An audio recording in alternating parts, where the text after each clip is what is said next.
We're solving a system of equations where one is quadratic and one is linear. Since 2x minus 1 is equal to y, we can plug 2x minus 1 in place of y in the quadratic equation, and then continue to solve for x. Subtract 2x from both sides.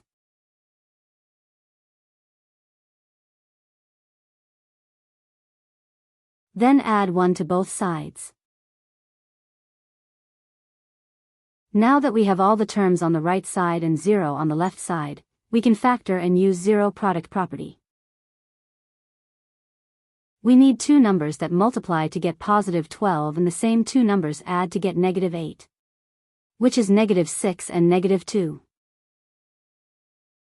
In order for these to multiply to get 0, either x minus 6 has to equal 0, or x minus 2 has to equal 0, so we'll set each equal to 0 and continue to solve for x. And get x equals 6 or x equals 2. These are the x components of the points where the two functions cross.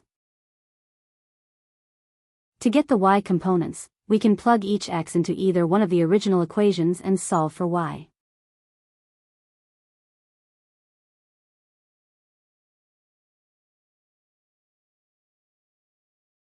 When x is 2, y is 3.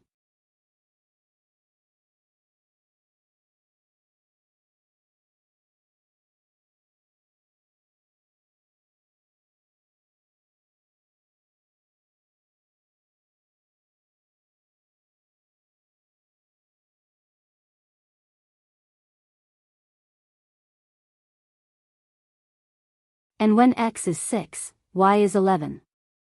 These are the 2 points where the line intersects the parabola. 2, 3, and 6, 11.